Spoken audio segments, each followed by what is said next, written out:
បាទជំរាបសួរលោកជាសួស្តីបងប្អូនអរគ្នាសូមស្វាគមន៍មកកាន់ Channel របស់ខ្ញុំហើយក៏សូមស្វាគមន៍មកកាន់វីដេអូមួយនេះផងដែរបាទអញ្ចឹងវីដេអូមួយនេះខ្ញុំនឹងបង្ហាញបងប្អូនអរគ្នាទៅនឹងការរៀបចំ Channel YouTube របស់បងប្អូនអរគ្នាសម្រាប់ការស្នើសុំលុយឡើងវិញមានការស្នើសុំម្ដងទៀតអញ្ចឹង Channel មួយចំនួនបងប្អូនមួយចំនួនគាត់ធ្វើ YouTube ហ្នឹងអ្នកខ្លះគាត់ធ្វើវីដេអូ original វីដេអូត្រឹមត្រូវតាមគោលការណ៍របស់ YouTube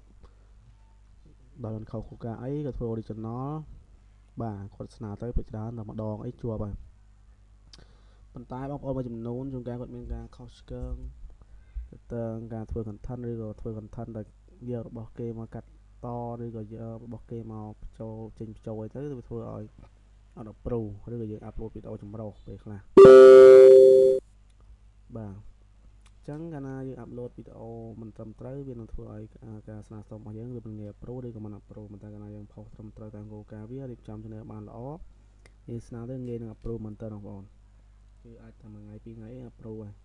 តែបើមិនត្រូវលក្ខខណ្ឌទេអាចនឹង review យូរហើយនឹង approve ទៀតនេះចំពោះការស្នើសុំលើកទី1ប៉ុន្តែចំពោះការ reapply ការស្នើសុំឡើងវិញនេះមានថាយើងស្នើលើកទី1ហើយអត់ជាប់ទៅបោកទុកពេលយើង1ខែហើយពេលស្នើលើកទី2អត់ជាប់ទេទុកពេលយើង3ខែមករៀបចំស្នើឡើងវិញ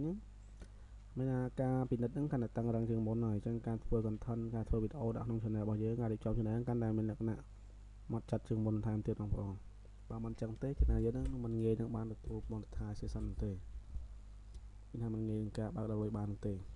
ចឹងខ្ញុំមកបង្ហាញបងប្អូនអរគ្នាទៅ channel របស់ខ្ញុំមួយនេះ channel របស់ខ្ញុំនេះខ្ញុំបានស្នើសុំ monetize ហើយប៉ុន្តែវាអត់ជាប់ទេបាទវាថាខុសគោលការណ៍បាទដោយសារតែអីបាទ deep activity channel wallet order privacy ហ្នឹងណាបាទតាមពិតទៅ channel នេះ content វាវីដេអូវាហ្នឹងគឺ original ភាគច្រើនហើយបាទសងតែ 90% ជាងហើយក្រៅពីហ្នឹងមកខ្ញុំយកវីដេអូគេមួយពីរទេមកដាក់ហ្នឹងប៉ុន្តែវាចែកដោតអីខ្ញុំធ្វើការប្រម៉ូទវីដេអូនេះវីដេអូដែលធ្វើឲ្យគ្រប់ម៉ោងនេះបាទវីដេអូមួយនេះគឺវីដេអូដែលខ្ញុំយកពីគេទេហើយខ្ញុំកាត់ខ្ញុំផុសលេងទៅតោះមកខ្ញុំក៏ឲ្យគេប្រម៉ូទម៉ោងឲ្យតោះមកគេយកតែកាត់វីដេអូហ្នឹងជាមួយវីដេអូគេផ្សេងមួយទៀតដើម្បីធ្វើឲ្យប្រម៉ូទម៉ោងហ្នឹងគ្រប់គោលការណ៍ដោយសារគេមិនបានប្រាក់ខ្ញុំមុនអញ្ចឹងគេស្មានថាវីដេអូនេះជារបស់ខ្ញុំណាចឹងនៅពេលដែលគេគ្រប់ពេលខ្ញុំធ្វើគ្រប់ម៉ោងហើយគេកាត់វីដេអូគេចេញសល់តែវីដេអូរបស់ខ្ញុំប៉ុណ្ណឹងហើយខ្ញុំក៏ទុកស្នើទៅដោយសារខ្ញុំមិនហ៊ានលុបទេបើខ្ញុំលុបទៅវានឹងបាត់ម៉ោងបាត់អស់ខ្ញុំស្នើអត់បានដដែល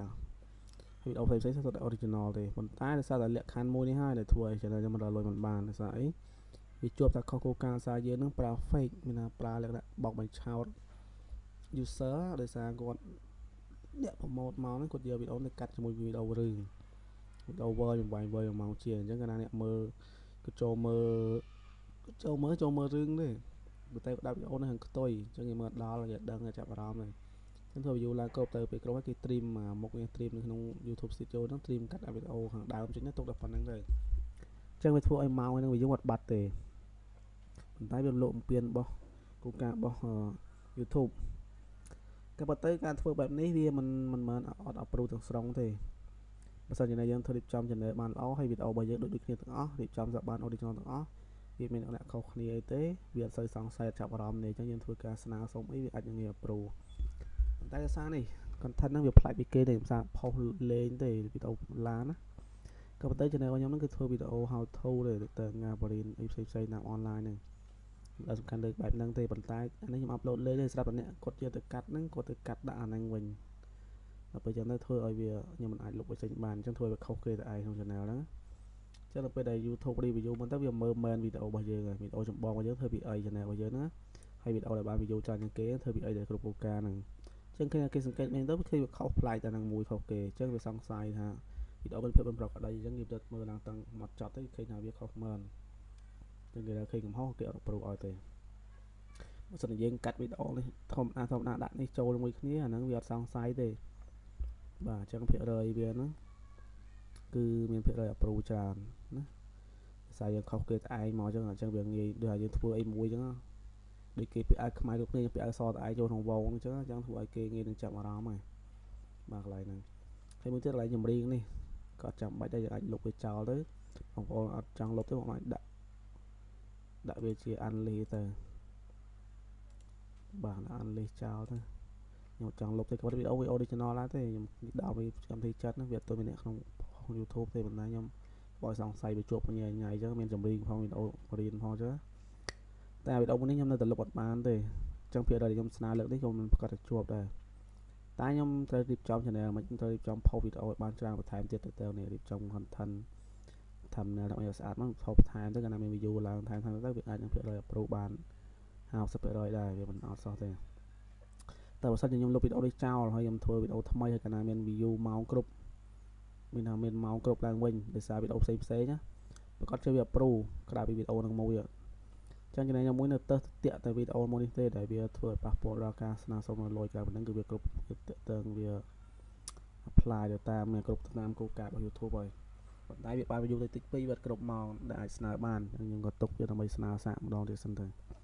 បើវានៅតែមិនបានទេខ្ញុំនឹងលុបវានេះចោលហើយខ្ញុំធ្វើថ្មីបន្ថែមនៅទៅគ្រប់ម៉ោងឡើងវិញទៅធម្មជាតិតែម្ដង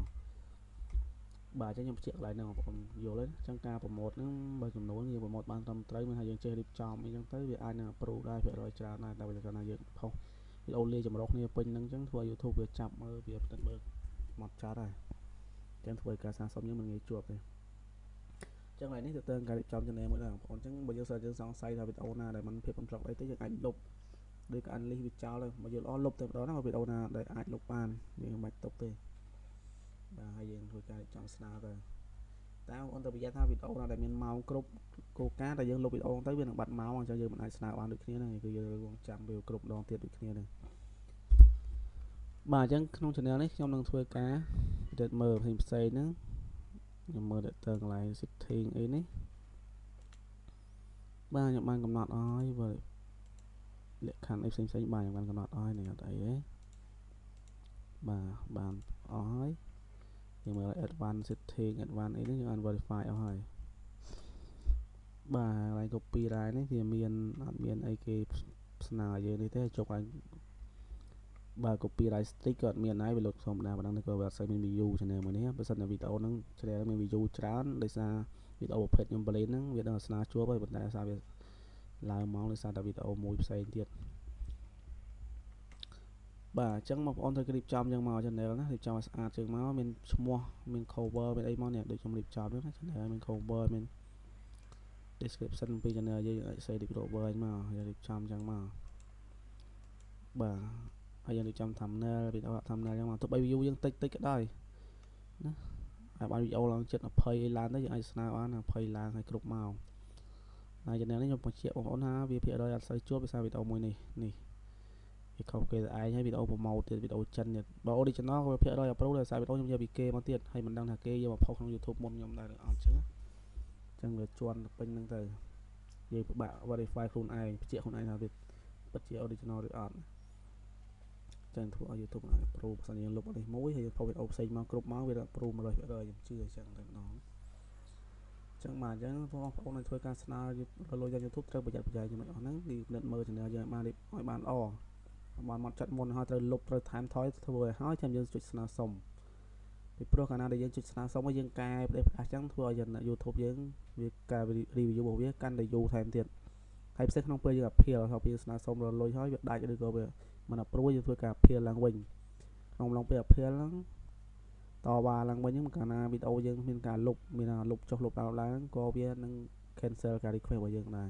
មានថាវានឹងមិនទទួលការស្នើសុំរបស់យើងឡើងវិញទេគឺវាឲ្យយើងបិទមើលថែឲ្យយើងស្នើនៅពេលក្រោយនោះទៀតតែម្ដងបាទយ៉ាងនេះជាកលឹះក្នុងការខ្ញុំប្រាប់បងប្អូនទៅតាមការស្នើរៀបចំស្នើសុំ channel ឲ្យបាន approve ចាំថាបងប្អូនធ្វើ original ឬក៏វីដេអូកាត់របស់គេផ្សេងបញ្ចូលទេបើសិនបងប្អូនរៀបចំឲ្យបានស្អាតភាគរយ approve វាក៏ច្រើនតាមហ្នឹងដែរបើសិនបងប្អូនជាធ្វើជាដាក់ទៅស្នើទៅអាហ្នឹងក៏វាមិនងាយ approve ដែរតែបើវីដេអូយើង original ពេលខាងគឺវា approve ហើយទោះបី channel យើងមួយរឿងមិនសូវល្អមិនសូវរៀបចំបានល្អឲ្យវាផ្ដោតទៅលើវីដេអូគាត់វីដេអូដែរ